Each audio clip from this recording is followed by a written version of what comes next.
Hello there! Welcome to uARFIDwhatueat, a channel where we deal with some of the issues that somebody with avoidance restrictive food intake disorder deals with on a daily basis. My name is Chris. Today we're going to be trying out a food, and that food is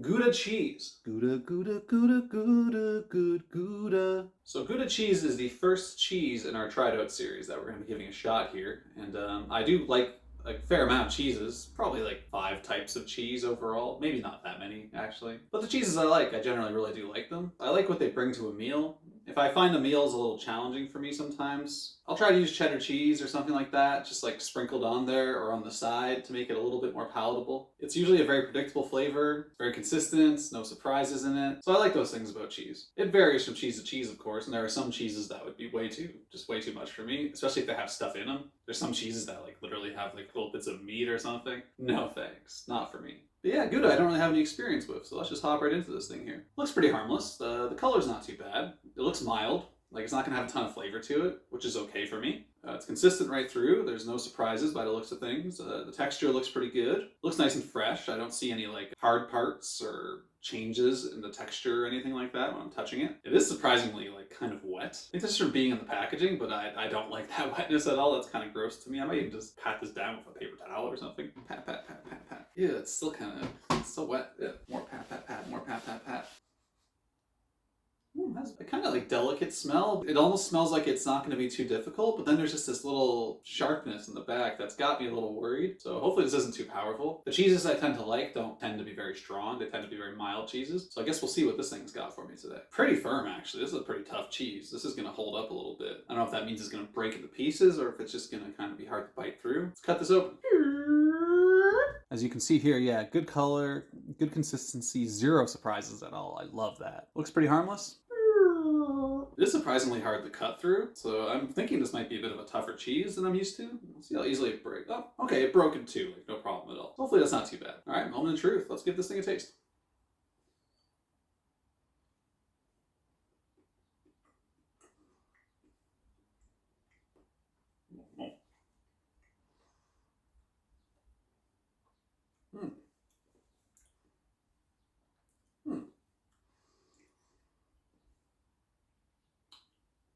Okay, kind of like 2 things happening there. When I first take a bite, it's got a really strong sharpness to it. It was a bit overpowering right away. Now the juice is kind of spreading in my mouth a little bit. Not too bad. Juicy isn't the right word, I suppose. I should just say that it's kind of spreading as I chew it. Yeah, a bit sharp as I start, but as I keep chewing it, kind of a smooth creaminess comes on. Combines with the sharpness to create something a little more mild, something smoother that meets in the middle. Wasn't too bad. Take another bite.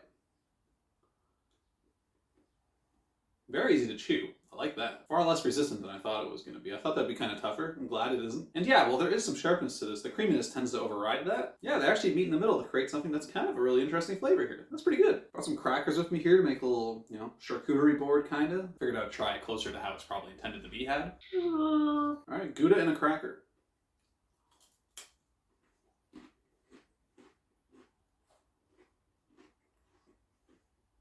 Surprisingly, I think this actually tastes a little bit better on its own. I feel like when it combined with the cracker, some of the flavor got lost in translation, and it kind of just became jumbled, to neither flavor's benefit. All right, one last little bite for the money here.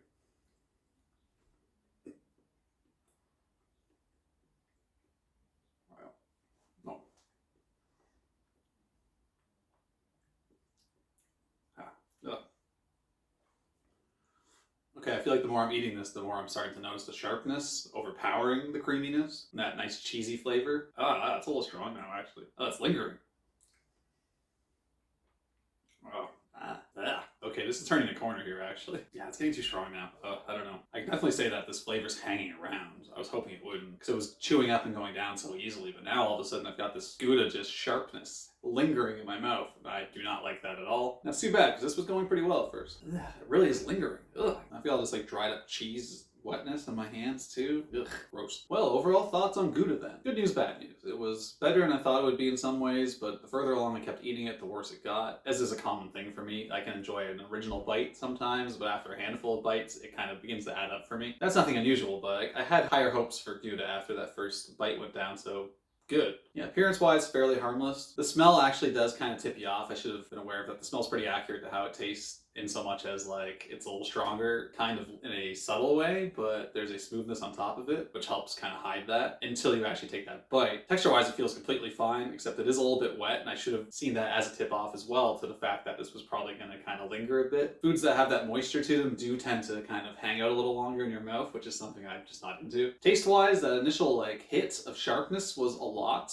until the creaminess kind of came on, and it kind of smoothed that out a little bit, and it wasn't too bad. Except the further along I kept going, it turned on me, and it went the other direction. And then it went from like being something that was smooth and comfortable in my mouth to being something that's almost attacking my taste buds, which I do not like. I swear, I keep getting this cheese residue on me. I don't like that. Ew, it's just a wet, like, sandy cheese residue. Gross. The mouthfeel, I am happy to say, wasn't too bad. Went down pretty easily. Chewed easily. I wish it didn't stay around my mouth as long as it seems to be doing so, but actually eating it and chewing it up and dealing with it, not too bad. Could I see myself eating more of this?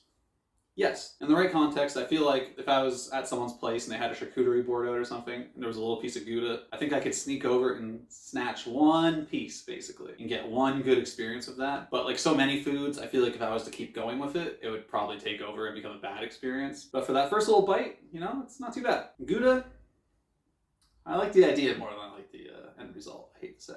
Good things going for it, bad things going for it.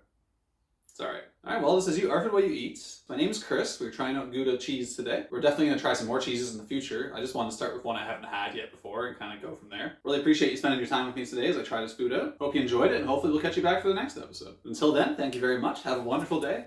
Take care. Bye-bye.